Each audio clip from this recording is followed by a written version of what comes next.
The 1938 Liberty Wheat Penny is part of the famous Lincoln Wheat Cent series, a coin series that ran from 1909 to 1958. It is called a wheat penny because the reverse side features two stalks of wheat, symbolizing prosperity and agricultural strength in America. 1938. The United States was slowly recovering from the Great Depression of the 1930s. Franklin D. Roosevelt was president, and his New Deal programs were in full swing to stabilize the economy. Coin production at the U.S. Mint during this time was steady, but demand for pennies was not as high as in earlier decades due to reduced economic activity. The coin's design was created by Victor David Brenner in 1909 to commemorate the 100th anniversary of Abraham Lincoln's birth. Lincoln became the first real, historical figure to be featured on a U.S. coin intended for circulation. Features the bust of Abraham Lincoln facing right, with the inscriptions "In God We Trust" at the top, Liberty on the left, and the date 1938 on the right.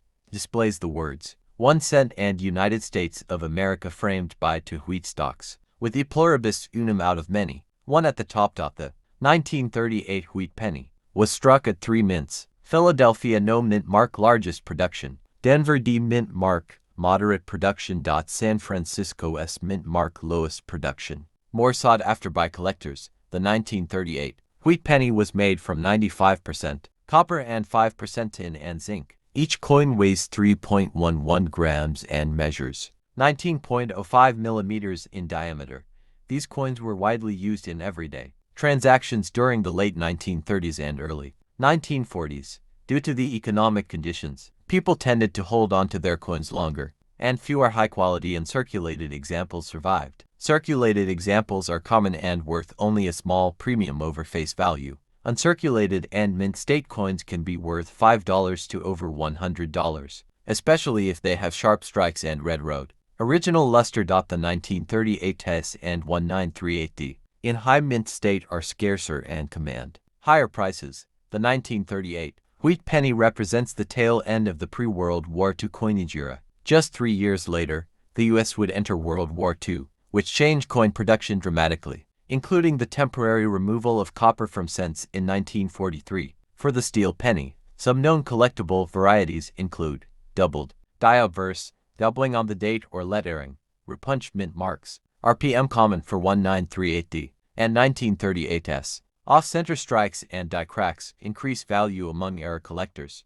Legacy of the 1938 wheat penny. The 1938 Liberty Wheat Penny remains a favorite among collectors for its historical connection to the Great Depression era and its lower mintage figures compared to earlier wheat cents. Well-preserved examples, especially with strong red color and minimal marks, are prized additions to coin collections. The year 1938 sat in a transitional period for the United States. The worst of the Great Depression had passed, but the economy was still fragile. Millions of Americans were working under New Deal public works projects, and the idea of Social Security and minimum wage was new. Internationally, tensions were rising in Europe as Nazi Germany annexed Austria, setting the stage for World War II. Against this backdrop, coins like the 1938 wheat penny quietly passed through the hands of factory workers, farmers, and shopkeepers. When the Lincoln Wheat Cent debuted in 1909, it was revolutionary because no U.S. coin intended for circulation had ever depicted a real person. The 1938 issue continued to honor Lincoln nearly 30 years after its introduction. The choice of Lincoln during the Depression years was symbolic, a reminder of unity, perseverance, and leadership during hard times. The Philadelphia Mint struck the majority of 1938 cents, producing more than 156 million coins. This was the main supply for the eastern and midwestern United States. Coins from Philadelphia carried no mint mark, which sometimes confuses new collectors. With a mintage of about 20 million, the 1938D was far scarcer than the Philadelphia issue. Denver pennies primarily circulated in the western and central U.S., meaning many never reached East Coast banks. Many Denver cents also show strong strikes, but they are harder to find in pristine red and circulated condition.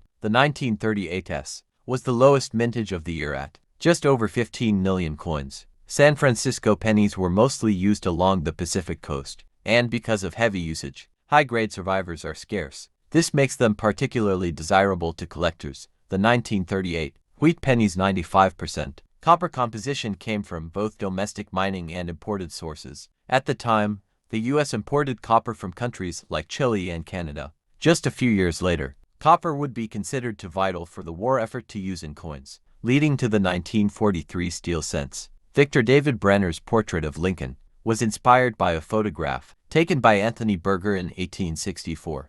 By 1938, Brenner had already passed away, but his design remained untouched. This consistency made the Lincoln cent one of the most recognizable coins in American history. Many 1938 wheat pennies remained in circulation for decades. It wasn't unusual for them to be found in pocket change in the 1950s, 1960s, and even into the 1970s.